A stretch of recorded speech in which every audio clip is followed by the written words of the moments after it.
gonna create a match and you can accept it. So we are live, Steve. So hey everybody, hey everybody. Hello everybody across America and across the world. This is a series of 3 7-point matches here.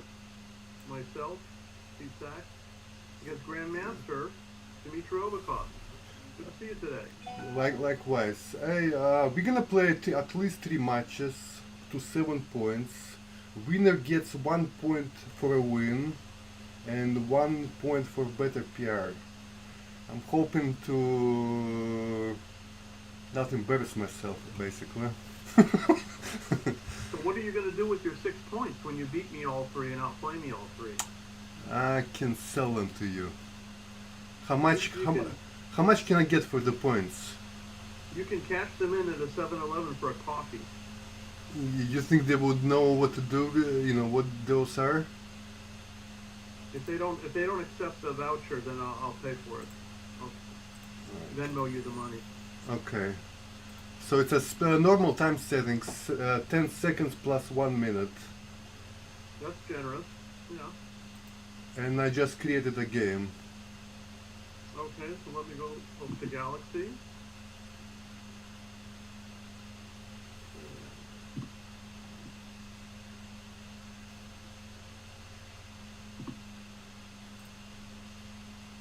You see me? I'm gonna cancel this here, one. yeah, I see. Okay. Oh, 27.64. You're 100 points higher than me. Let's make sure it stays this way at least. No problem. All right. And here we go. Lyrics is Dmitriy Obukhov and Steam Sachs is Steve Sachs. In case you had to guess. So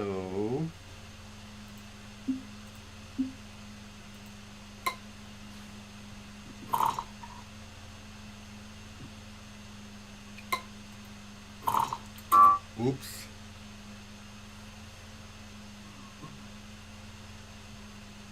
Tips, position, and threats. I seem to have them all, but do I have enough to cross over the edge to a double zone? Even an ugly number like 5-2 works. Okay, I double. Yeah, I agree. Of course, I'll take it. I got the nice 7 point, so.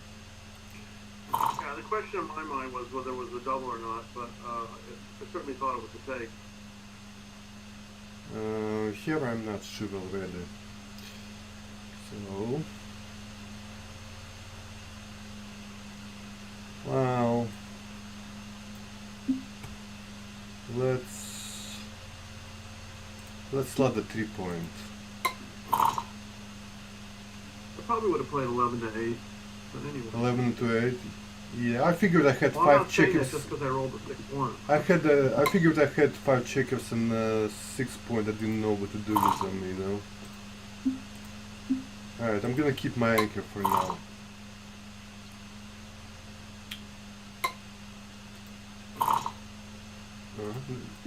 That's probably good. Oh yeah. Interesting. Normally I would just bring 2 down, but I'm thinking it's possible to bring the builder in because you're double slotted in your board and I have a better board. Not sure about that at all.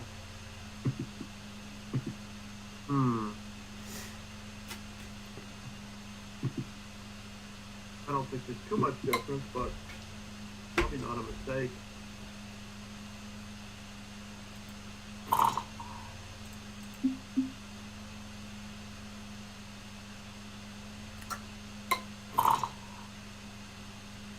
Now I gotta be respectful of your board.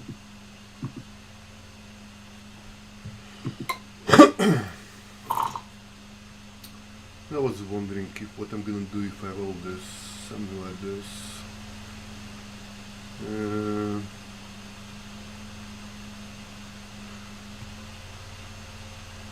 I think your position is too flexible there.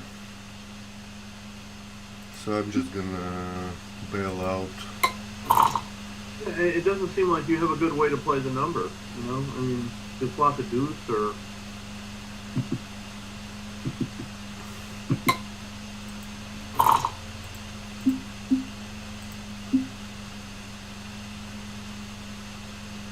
You could leave me a shot, but I don't believe you will. So that's it. Yeah.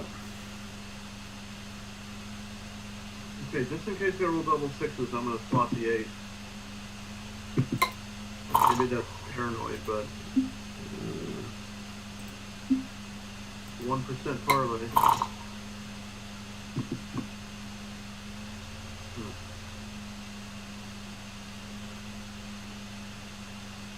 I always wonder about, should I leave the 6-1 to bring an extra checker in? I'm not gammoning you. This might be wrong. I'll do it anyway. It's like almost always right to bring, you know, not to bring checkers in. But here I think you like had enough in the race to do this. Yeah, I'm ahead enough in the race, and I'm not gammoning you enough to be that aggressive. But I mean, at some point in time, it probably should just bring it in. At least this decision doesn't cost too much either way. You're probably not gonna leave me shots, so I'm just gonna play it, you know, for phantom racing hello. chance. Hey, look at that! Look at that I number. can't defend against 2 6-1s in a row, though. You could roll other ones.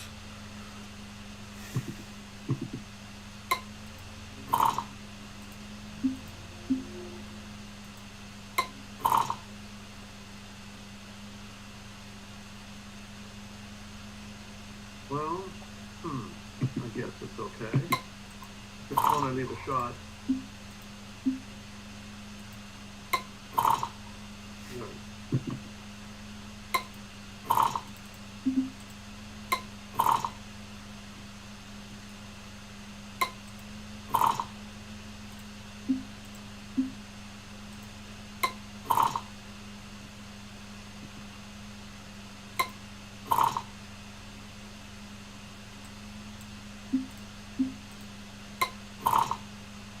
So Dmitry, is the BMAB in a hiatus during the pandemic, or are you still active? Some people in Europe still play. For those of you who don't know, Dmitry is is it the chairman or the head of somehow? Yeah, CEO. The CEO of BMAB, which is Backgammon Masters Awarding Body, which grades players on live play across the world. Yeah. Based on PR. Mochi is, I think, the only Super Grandmaster. Yeah. He's. That's Although player that there's, plays under 25. I think there's some Japanese kid plays. Ueda? No, not him. Hideki Ueda? Not him. Somebody else. You know, it's difficult to remember Japanese names.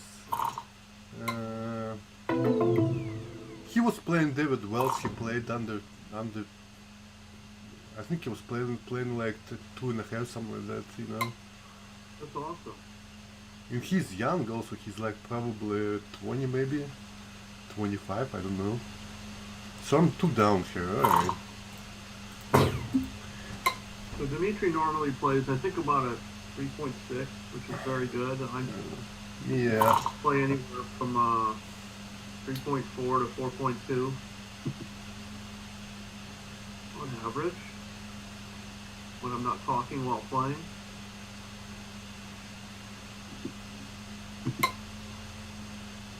Is that better than slapping 5 point? I got more return shots. I got, you know, if I don't get, it's only cost 2 extra numbers. If I get hit, I can hit back with a 6. I still have an active builder on the midpoint. I don't know. 6s are duplicated. Normally you slot 5 point, just because it's a better point to make. But here you could be right because my sixes are good already and fours not particularly good. So you could be right. Yeah, but Well, actually you have a point there. Slotting the point, you have a better chance to make it than actually just bringing the builder down. And I'm less likely to get hit, so so I'm gonna start. maybe it was the wrong idea. I'm gonna start with this too. You won the lottery on this one. I don't know how to play this.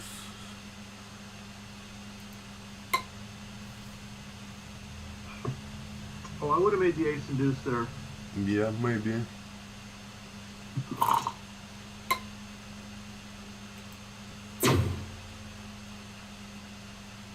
Well, that is a large gap. Have you been to the Grand Canyon? No. I flew over it.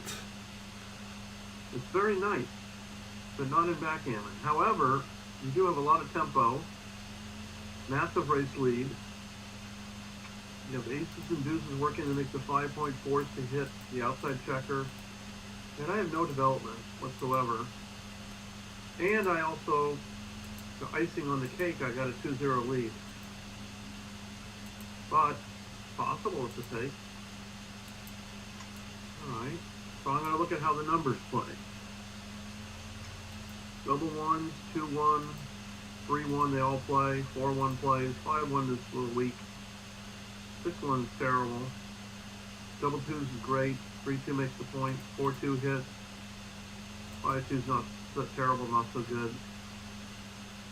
6-2, brings the builders down. 3-3 makes a couple inside points. 4-3 makes hits or makes the, maybe hits and brings the build down, or makes the 3 points. 5-3 just brings the builders down. 6-3, 2 builders down. Double fours hits, or makes the 5 points. 5-4 is okay. 6-4 is okay. Double 5 is decent. 6-5 is kind of weak. Double 6 is kind of weak. But so I try and think of the numbers and just sort of get a rough estimation of how many good numbers Dmitriy has, how many bad numbers he has, how many average numbers. I don't know how much you can really do with that, but just get an estimation of the trend, then you're more likely to be able to make an informed decision. So it could be a take, but I'll pass. I'm not sure about this one. I definitely take for money, but at this score I'm not. Yeah. I'm not convinced what's right. You might be correct. We both might be surprised there.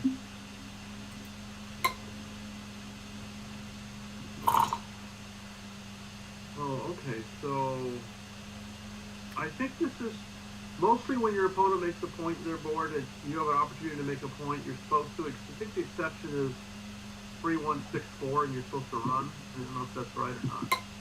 Yeah, that's right. It's pretty close. It's right for money, and it's more right at this score. Oh yeah. I'm a very lazy student. I don't study my openings or my end games. I just try and get my opponent into the middle game every game, and it seems to work. Normally I split it 21 here, but here I don't know. You have aces duplicated on the other side, so maybe.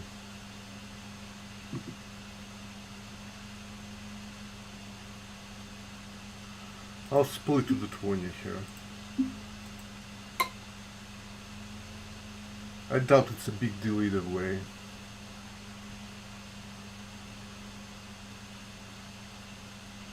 Okay. Oh, you double? No, I didn't double. Oh, I'm sorry. Never mind. You split. Yeah. Okay. Well, I'm outboarded. Race is close. Seems a little bit too risky to hit, and Dmitry only has 3 builders to make the bar, and one of them is stripped, so I'm willing to play a little conservative at this point.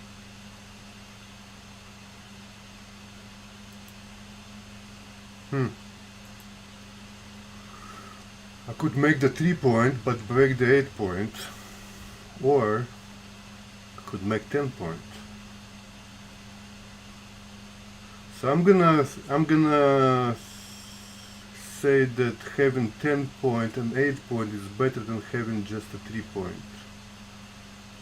That's my thinking. So I'll play 3 down.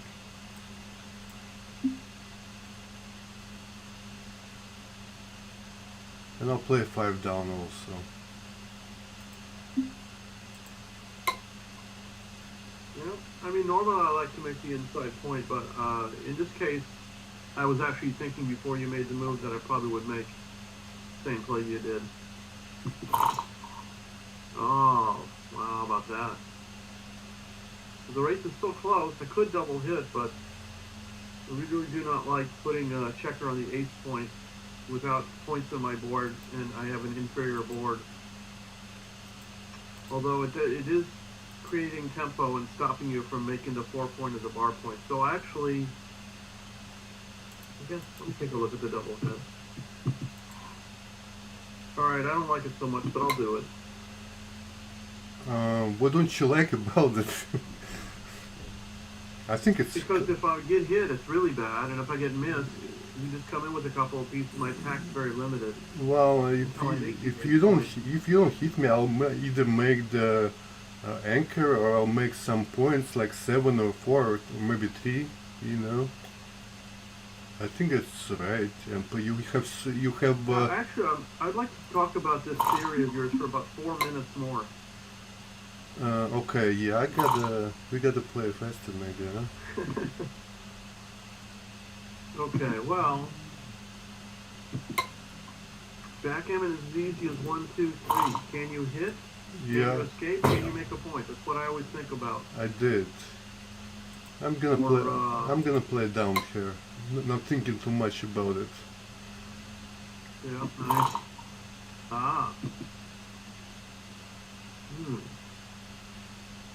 Might be a right time for a panic attack here. I mean, if I make the 4, I guess. Well, I should get on the deuce here. And the question is, do I make the deuce and bring a builder down, or just make the 4 point? If I make the 4 point, lose the aces and deuces. If I make the deuce and bring a builder down, lose Dmitriy aces and sixes. Which is almost as many numbers, with the exception of the numbers that don't come in. But I don't know, I like the 4 point.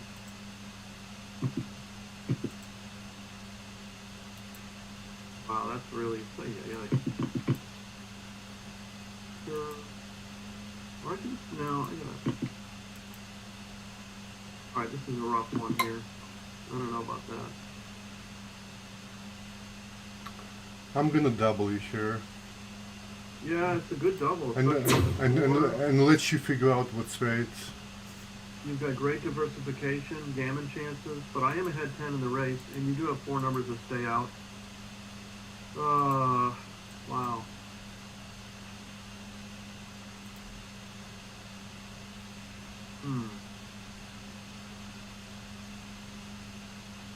Alright, I'll take it. That's not a very scientific answer. There were a lot of double hits there. But there were, the times I got missed. And just because I got hit or double hit doesn't mean I lose automatically. And even if I do get gammon, I still have 25% chance to win the match.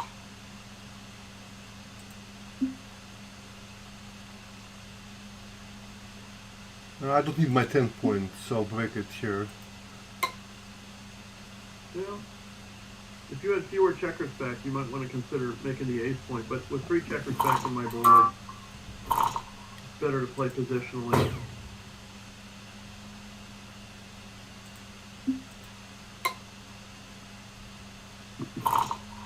Wow, that is a surprise. I didn't hit. Yes. Oh, wow. Okay. Okay.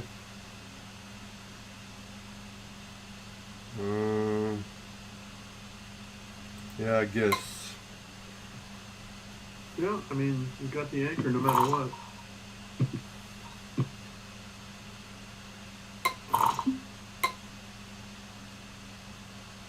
I'm not even considering redoubling at this point because the gammon win puts me at Crawford 6 away.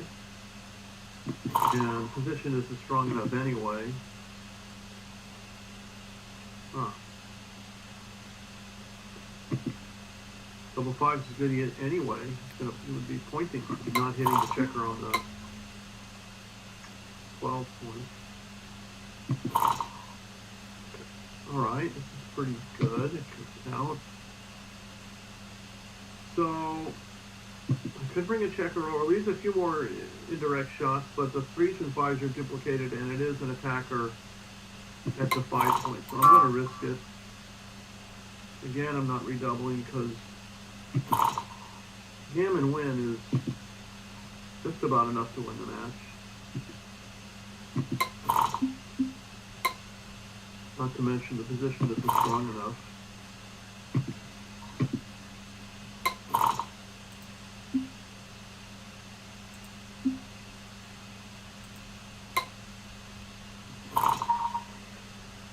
Alright. Well, if Dmitriy hits coming off the 20 point, he's got an inferior board and a blot in his board. And even if he hits off of the 18 point, he's going to leave several blocks. So I'd rather make the structural play and, you know, fade the shot, which I'm going to do now. This one is one of his better hitters. But it's still not so bad for me. Still this. Oops. That's not a good number. Again, I'll probably just keep the anchor and play. Yeah, because it's a little bit of a mess if Dmitry hits me with the Steve, just so you know, you have 1 minute left. Oh, thank you, yeah. Less talking, more playing. It'd be a shame to lose my first match in time in this exhibition here. I could make here outside point because it duplicates aces, I guess. Yeah, let's do that. Actually, I would not have done that. I would have just ran to the 15 after hitting, or the 10.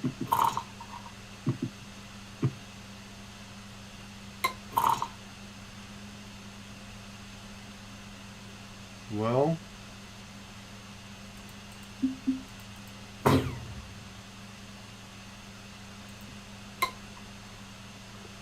well, you could do that, or you could have switched and covered and come out. Sure. No longer have the luxury of thinking about it. If it was Michael Niagu, play the whole match on 4 seconds, and I'm not.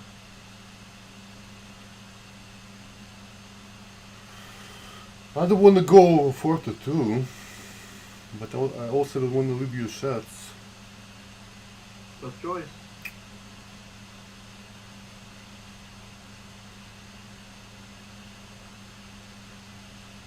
I'm gonna keep my anchor for now. I think that's probably right. Good roll for me. So I don't want to play 6-4, but I think I'm going to do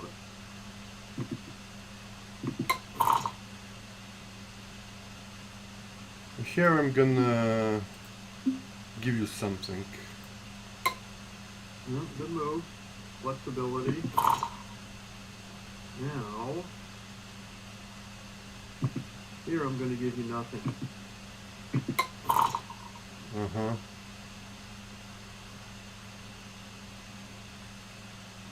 Not perfect.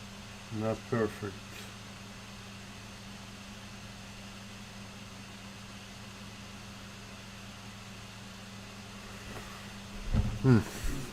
Alright. Cannot do that. Oh my god, this is bad. This is bad. This is bad. Yeah, let's you either got to break your board or leave a double shot in the outfield.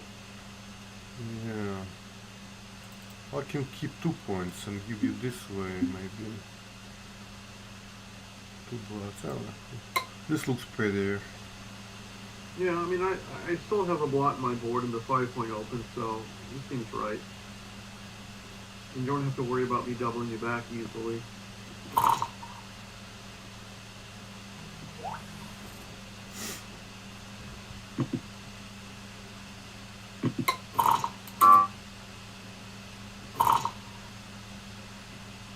Now, do I lift or slide it over? I got a lot of work to do to bring my pieces home. I'm going to try to cover. Oh, that didn't work out. We don't know it yet, if it worked out or not. That's true.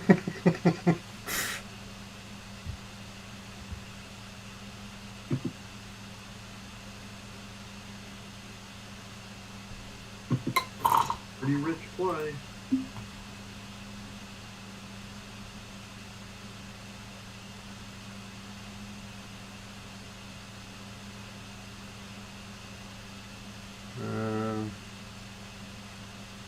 Okay, I'll play this.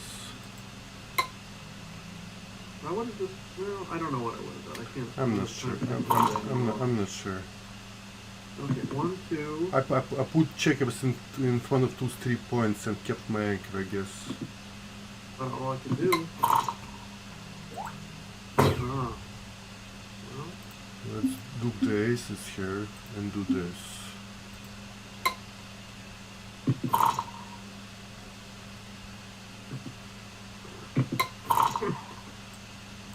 So glad I own the cube here.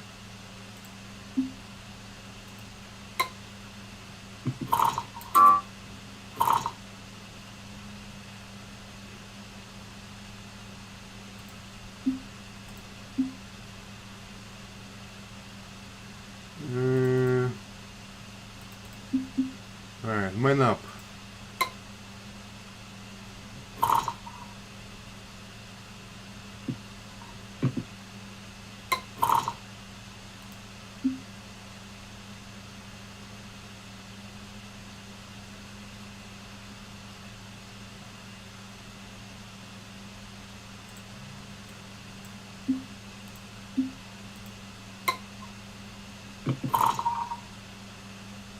I wanted to hit you, but I don't have direct cover, so I didn't. Okay.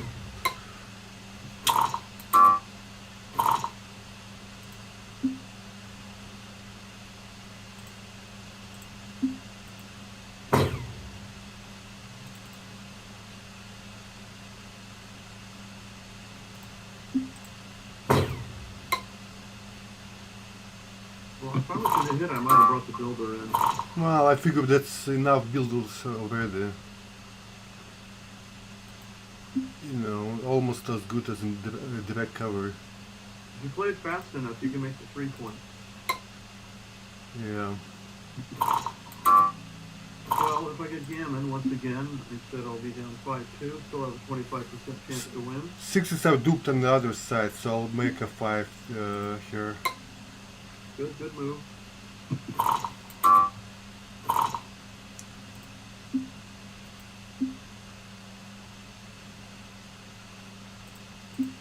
Okay.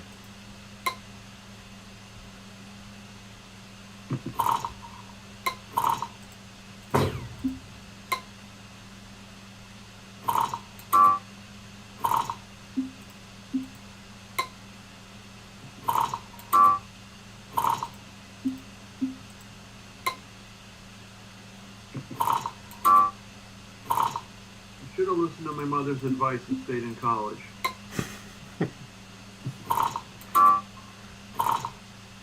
Now look what it's brought me.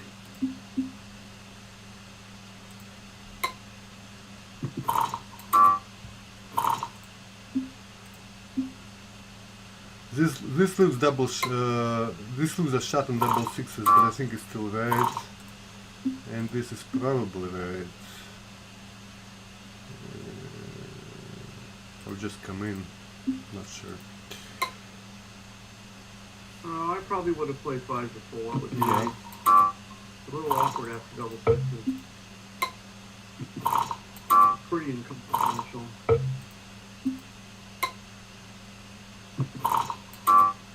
I would not have left the double 5, double 6. You wouldn't? I think it's Two on the probably. bar and 4 on the 8 point. Uh, That's enough. Unless you're going for the backgammon. That would be the whole match. Okay, lucky me.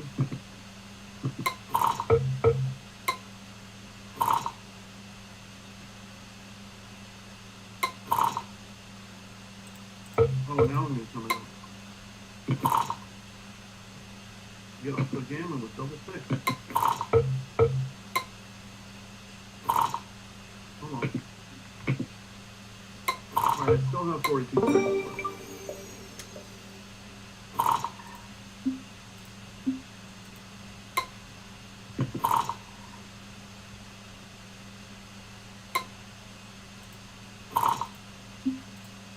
okay, I have my anchor. Awesome. Just in time. Never get out of the boat. Unless you're going all the way. Okay, I'm just gonna play a scary, scared like this. I don't like to play behind anchor, but I have 9 checkers in front of yours, so Yeah, it's constructive still. It's alright. yeah. I can't move backwards to hit you, but I can move forward.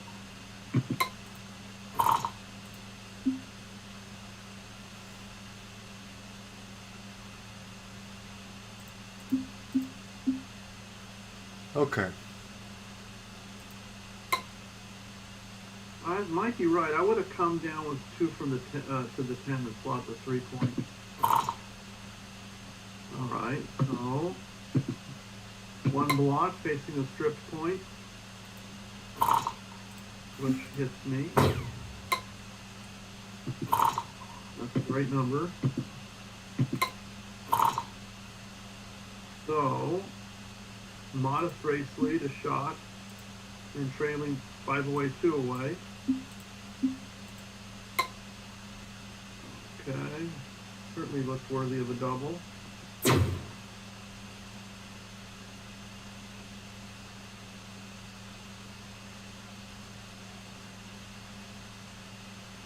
Wow, could this be a pass, huh?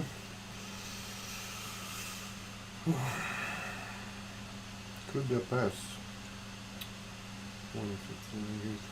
I think it's a. Could be a pass.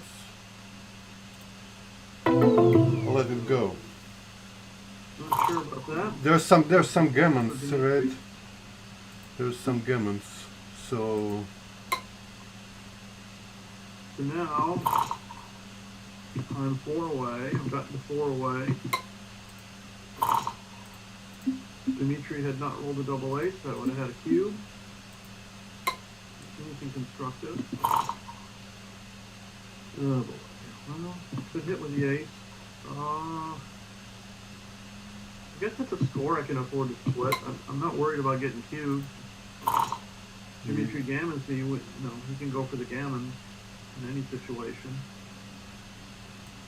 But I can afford to take extra chances at this score.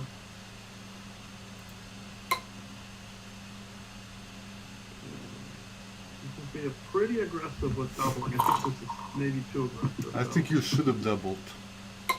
You would have doubled? Yeah. Yeah, I tend to miss those cubes at times. From 4 away. Now that you got the anchor, should I double?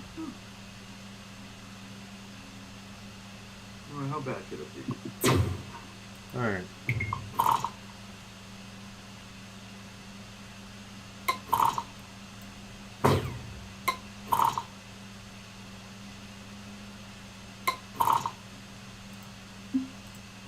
Too good to be true.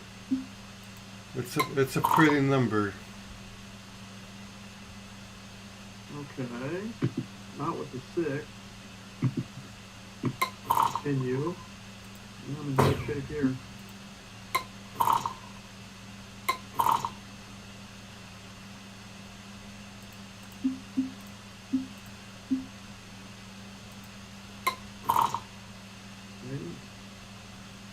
Now I'm down so much in the race, I actually should leave the checker on the 16 point.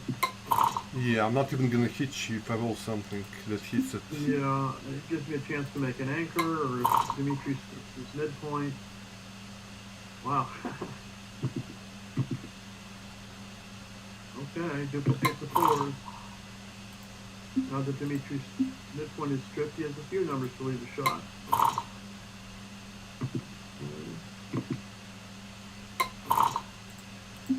There, makes a 6-5. And I have a 5-5. About an even game.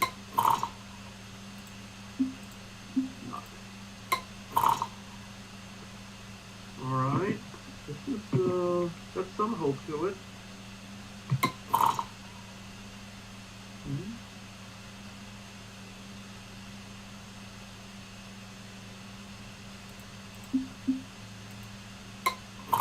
Not taking chances, if I I don't can. blame you. Okay, I got a 5-point board. There's the number.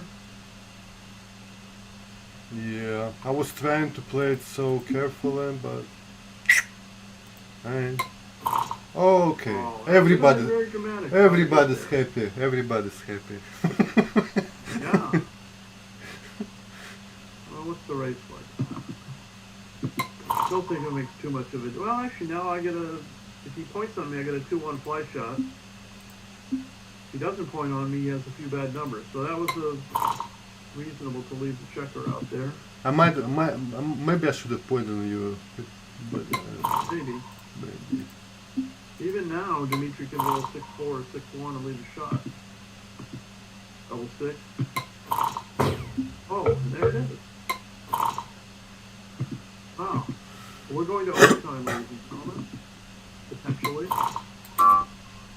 Go to BMP land. So close. I'm going to keep my 6 points as long as I can. Dmitry's got 2 checkers off. Makes a difference. He comes in right away. I still have the advantage, though. He has a piece in the outfield, and I'm very off. I'm up a couple rolls.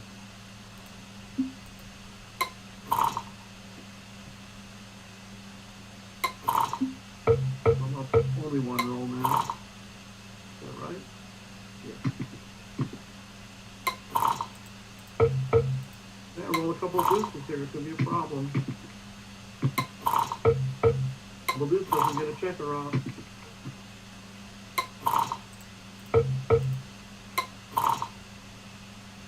Hey, nobody think about 2-1. Oh, nice one. Nice man. That was a freaky game. Okay, just about what we should expect here. Dmitry playing around a 3. A little disappointing. 4.5. Well. Okay, so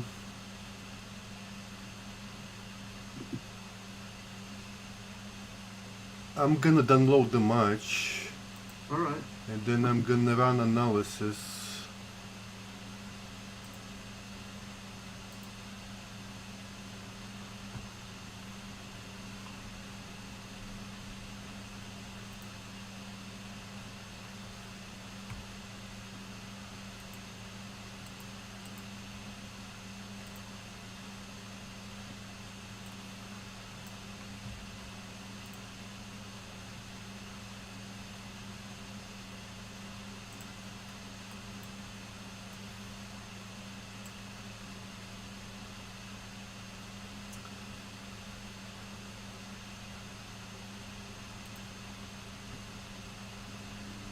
And then while XG is doing this thing, I'm gonna take a little 1-minute break. Be right back.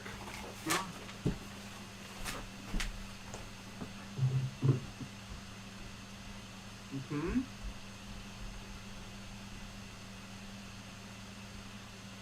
Right back.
So Dmitry and I are going to go over this match here a few moments when he gets back. See what creative genius moves we made and what mistakes or blunders we might have encountered accidentally.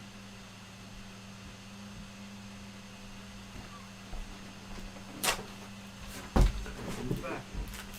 Okay, I played 3.5, you played 4.3. Well, not terrible. According to my analysis here. Alright, so what's in the first game? I'm not gonna, not gonna worry about small errors here, okay? That's fine. Let's see, Look at the cube decisions. yeah, 6-4. Yeah, I so- dance, you double, take is easy. Double is also correct, a solid Yeah, double. so I was right about that first cube decision. The decision was whether to double, not whether to take or not. Yeah, It'd be more than 3 times as big a mistake to pass as it would be to miss the double. yeah, it was obvious to me. It's double and take both ways, so it was like easy decision for me. If I didn't have my 7-point, it would be difficult for me to take. But So can the viewers see the board? they can see the board. Yeah, Oh, you have it on your screen? I have it on my screen, correct? I'm just trying to keep up with you then. Okay. It doesn't look like there were any mistakes made.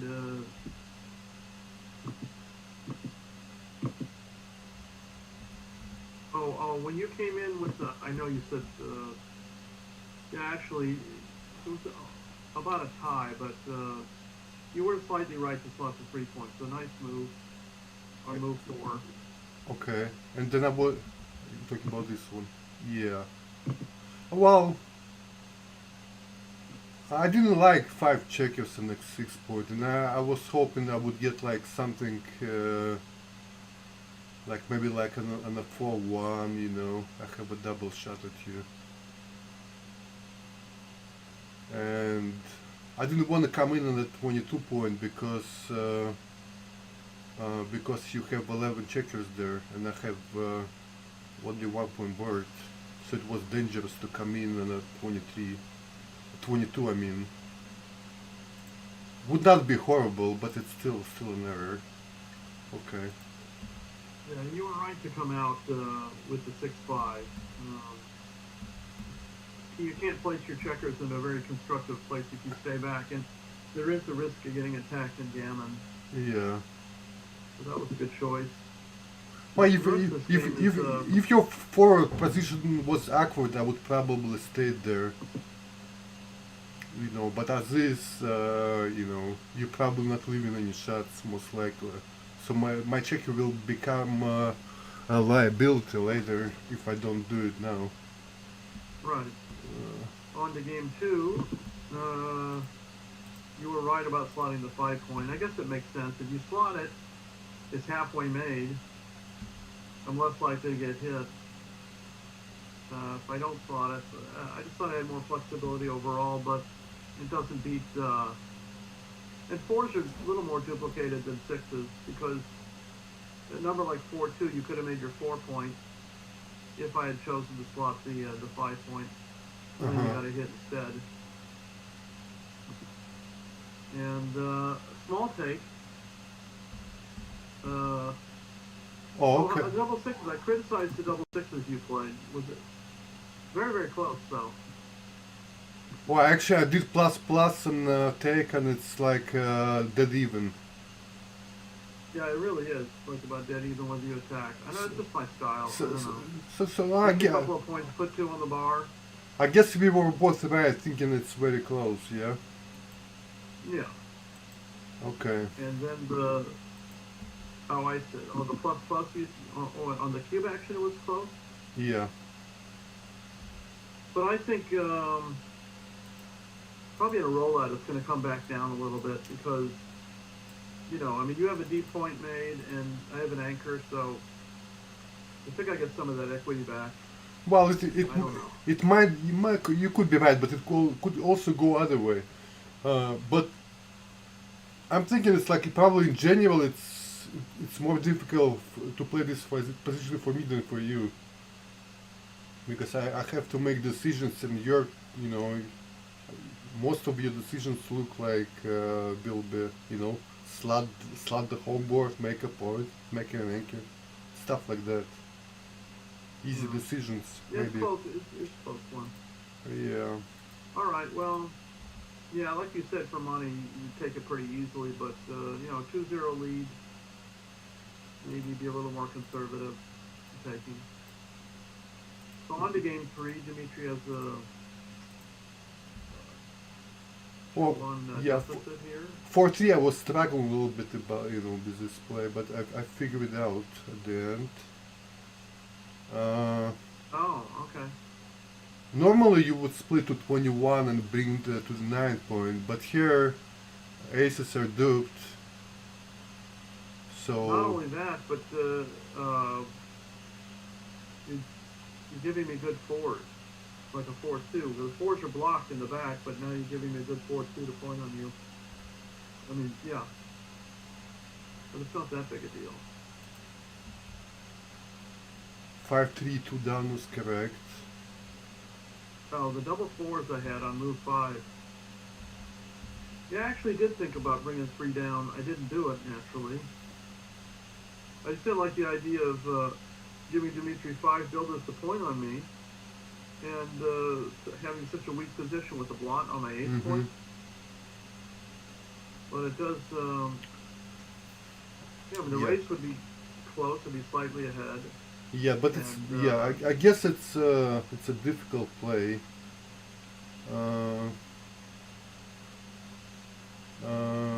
Yeah, there are just too many double hits here. Right. Double take. Well, at least it was an easy take. You Yeah. doubled me. Yeah, you could always stay out. It's possible. 5-3. You said make the ace point. I didn't see it until you told me. So So let's take a look at that. Where is that? yeah, of Oh. course, I have 12 checkers in the zone. Actually- I should be making the ace point here. Yeah, putting 3 on the bar. I didn't really take the time. We were playing with the clock, and it was your, Yeah, move, you said when you said something about the ace point, I'm like, oh yeah, I could have made that. Yeah. Didn't see it. Dmitry decided not to make the ace point. I probably wouldn't do with 3 checkers back, but you still have a very, very strong attack Right. from Dmitry's side, and it's pretty easy to get those back checkers out because I have no blockade whatsoever other than, a few points to block them on. Yeah, I think make the ace point. I think I covered my 4 point with the 5, and then I looked for a 3. But that's a wrong approach, obviously. Yep. Yeah. Maybe if I had a stronger blockade, you might consider just play positionally, but yeah, you can afford to attack here. Okay. And then what happens on move 12? I got a 4-2 to play. Oh. Well, I gave you a few extra numbers for the extra attackers.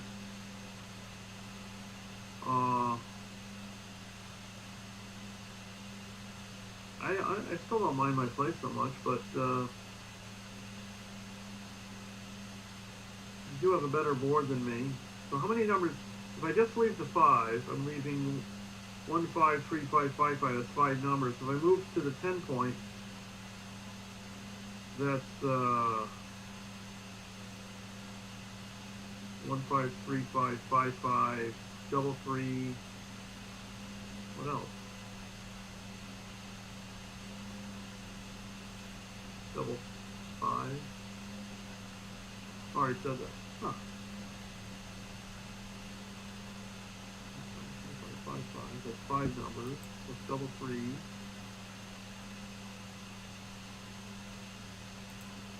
It's very surprising that it's the wrong move to play to the 10 point. Gives me a chance to make it, even if I can't attack, gives me a chance to make the blocking point. Okay. A lot of back and I'm forth not battles sure. I'm here. not sure if you wanna block me, really. What? Not sure if you wanna block me in this position. It's early enough. I mean, I don't want to be left with the problem of having to clear blocking points, but if they serve a function in the short term, it's not that difficult to disassemble the blockade. You place your pieces properly. Yeah. Okay. Alright, so a couple of moves you had where you came off the anchor. You know, the 6-1. What? Which one was it? Yeah, coming up. Yeah, the move 17. Oh, double threes. You didn't like my my making 2-point. Let's take a look here. Okay, double threes. Yeah, I would have switched. I would have made the ace point, played 5-2, and brought a checker out, and that's also wrong. But it's not that bad. It's only a minus 0.04. Nice simple play running to the. I didn't look at that. I saw this play, but yeah. For some reason I thought hitting was stronger. Well, you're up 14 in the race, after you make the move. My checker is in some kind of jeopardy back there if I can't escape it. Yeah. Not immediate jeopardy, but, you could then make the ace point and then have an attack on the blot on my deuce if I don't get out. And we saw that some of my fours don't play so well. Yeah, I gotta respect your 4-point board too. Yeah. And I don't have. It doesn't, my play doesn't win right away. Really, it's not a big swinger. You can come in on 3, you come in on the 1. Yeah. What happened after that? Like even if you dance and I cover, I still have a long way to go home. Yeah, the 4-2 you were talking about. I mean, the 5-2 you were talking about. You said I don't want to put a checker on my deuce point. It was actually right not to put the checker on the deuce. Yeah. Come out. It's kind of scary. But the attack is not like that sizable. Just aces and eights. Yeah, it's double-edged, obviously. Yeah, I mean, I guess the problem with playing 4-2 is then what are you going to do on the next move? I mean, I have a spare checker to play off the midpoint, and you've got 3 strip points in the outfield and no flexibility in your home board, so what are you going to do next? If you don't roll a double, you're going to have to leave a shot anyway. I'm not saying I might have made your play also. I probably would have made your play. But that's the liability. Okay. Yeah, I got a 6-2. I came out. Played safe.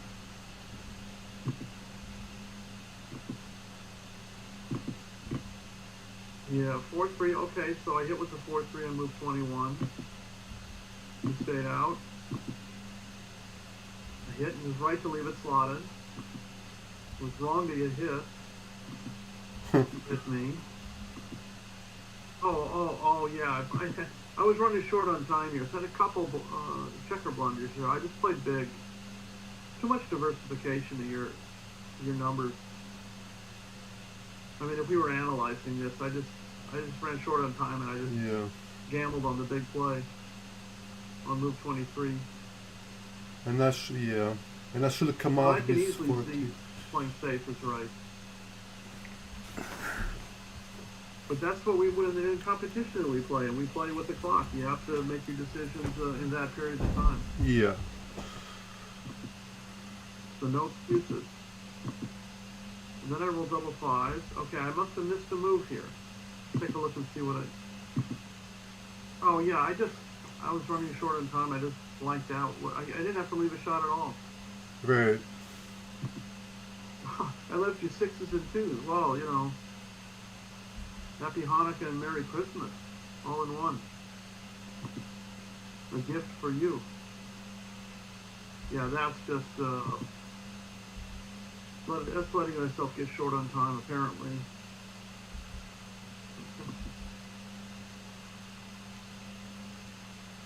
Anyway, yeah, you join a special club when you have 3 checker blunders in a row, and I got to join that club right here. Okay. My 5-3 was bad. Move 30. That's pretty bad.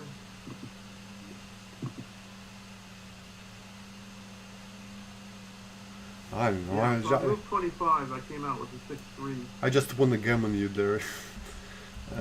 You said move 25? Yeah, I came out with a 6-3. Yeah. Too much diversification in your favor. Too many double hits. Yeah. It's not my natural instinct to put a piece out of play, but I got a huge race lead, so I just got to avoid getting hit for one roll. And then I can, if I get hit, if I play to the 2 point and I get hit, you know, I can anchor up again or hit you back. Yeah, you left me 4s, 1s, 2s, and 6s. Too many double hits. Okay, that was just playing too fast. I ran out of time. Okay. It's okay. Alright. Move 30, you got a 5-3. Yeah, I told you, well, I said I would have hit, instead of if I was going to hit, I would hit 9-1. What does that look like? That's not really even on the radar either. Minus 120. It's still my play's even worse than yours. Is it? Yeah, you have enough outfield control. They're both the same. Your play might be actually slightly better. But anyway, as far as the right play is concerned, you have plenty of outfield control. By not hitting, you actually give your opponent a pretty bad ace-5. They come in, and also double 3s isn't perfect. Comes in and makes the 5 point, but then I gotta leave a block.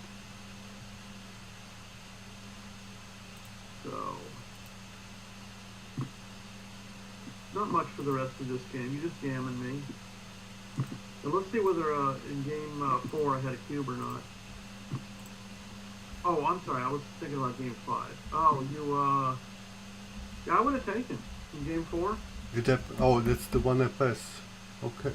Oh wow, easy take. Yeah, you got the advanced anchor. You know. I totally overestimated. Overestimated gammons. Yeah. I thought I was getting gammons like 20% here. Yeah, I just don't have that significant an attack. My biggest advantage is, other than a modest race lead, is I can hit you with an ace. So all my aces are safe to hit. But I really don't have that many jokers. I mean, double 5 is a fantastic joker. Double 3s is very good also. But beyond that, I don't have, you know, any super jokers.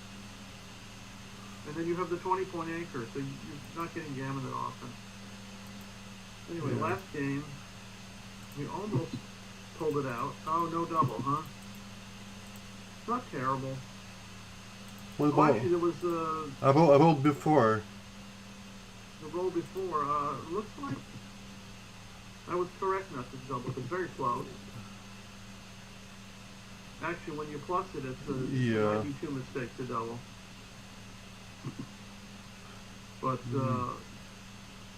yeah, I think I was a little impatient in doubling here.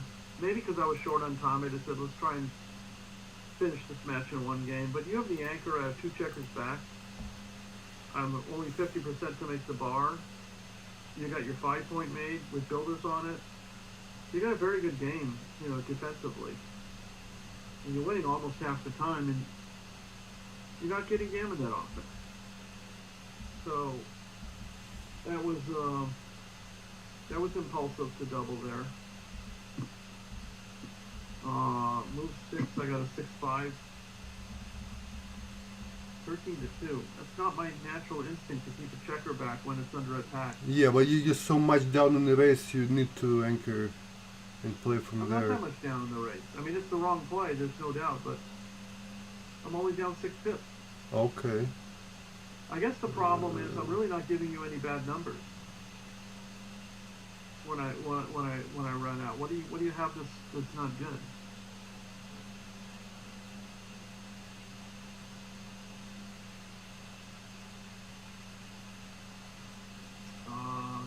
Too many. I don't know. And I've already doubled, so you can't cube me back and you can't gammon me. I guess that's the reason to stay, because you can't cube and you can't gammon me. So I can just be, try and create a position, either create an advanced anchor, or make my deuce point, make it a little hard for you to bring the 18-point home. Or running out, it just makes it too easy for you to move your pieces. Yeah, you got a prime and a race lead. That's pretty good.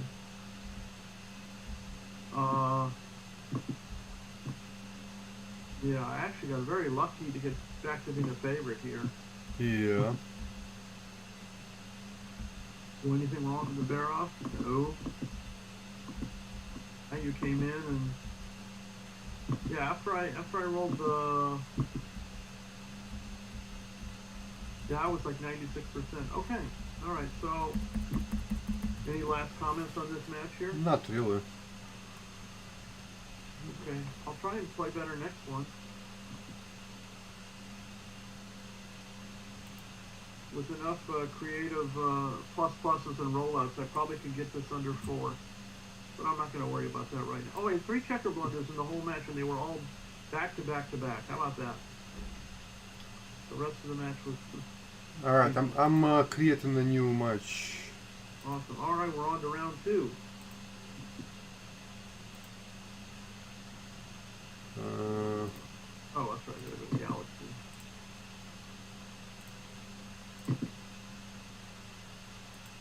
Ready? There you are. Okay. How many rating points did I don't know. you get from me last match? No clue. Here we go. All right.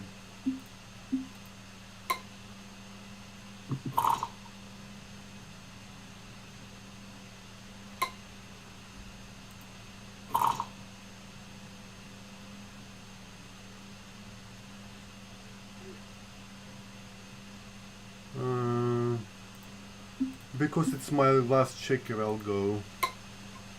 I think so. Alright, so...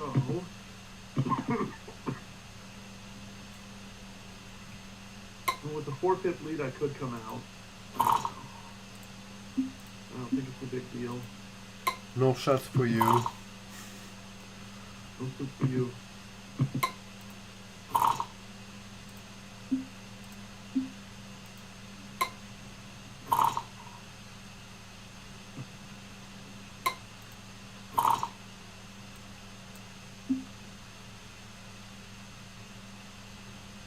I don't know which one is better, but I'll pull one from the mid just because I have more checkers there. I might have just double slotted my board. I mean, it does encourage me to run with the race lead, but yeah, maybe your play's right. Actually, your play probably is right. You don't want me to run with like 6-5 and 6-4 and 6-3. Yeah.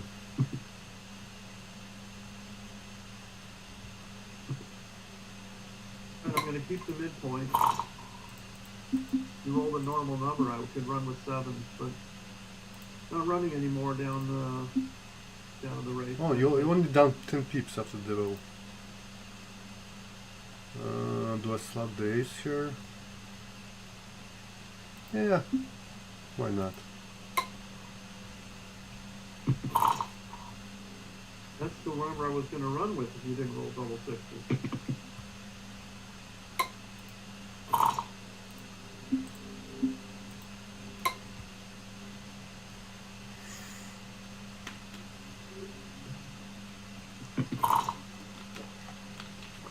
Okay.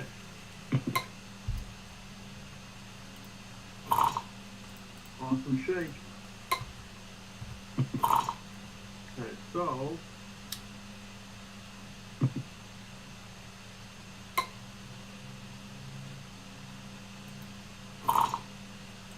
1, 2, 3, 4. I'll see you later. Oh no, I'll see you right now. I'm ahead by a pip. I'll roll. Yeah, I mean it's an interesting idea to double. It seems like you have you know, your smaller numbers point on me, your bigger numbers are Yeah, to the right. but smaller numbers, if I point on you, it's not the end of the game. So, But you did have now what do I do? I don't see any real good reason to stay. I mean it stops you from slotting the 5 point, but you do have some jokers, double 1, double 2, double 3. yeah, Maybe make it wrong to stay. I agree.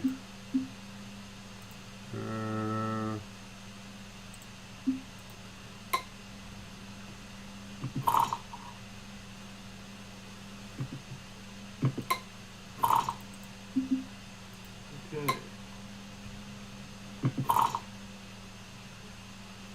Old friend Paul Gadigian says, first checker off generally wins.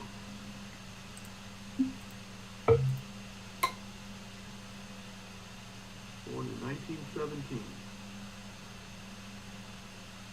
Okay, so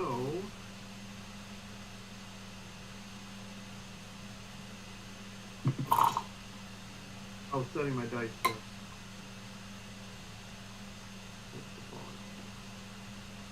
Would you just roll 6s? Yeah. So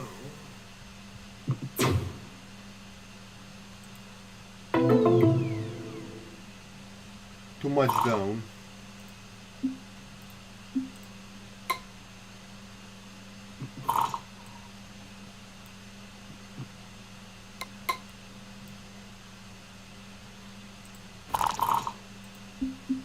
One, 6 out.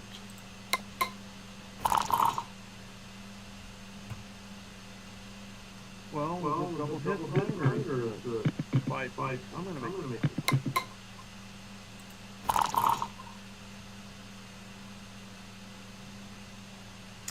I'm gonna double hit you because alternatives are not good. Yeah, I think you gotta be on the defensive for roll. Yeah, we like to play these holding games here. Now, where's the come out with stuff? Fun.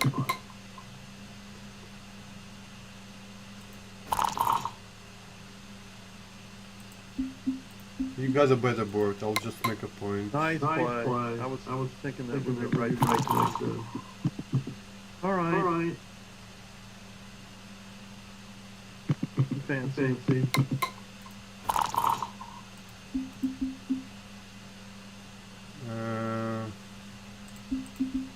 I'm behind in a race, I'll play this.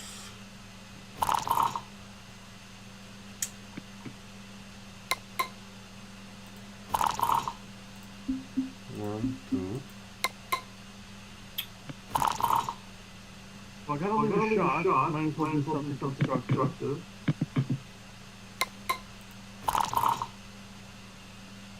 One, two, three. These are first.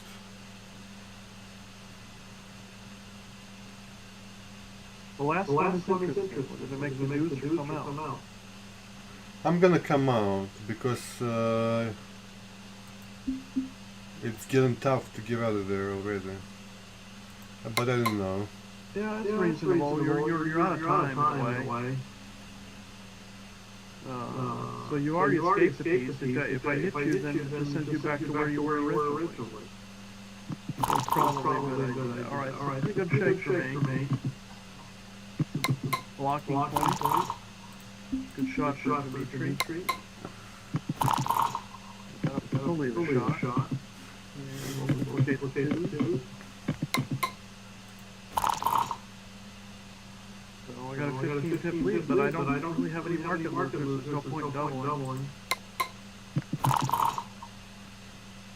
Even double four is a great roll. That's not a market loser. But it's closer than you might think.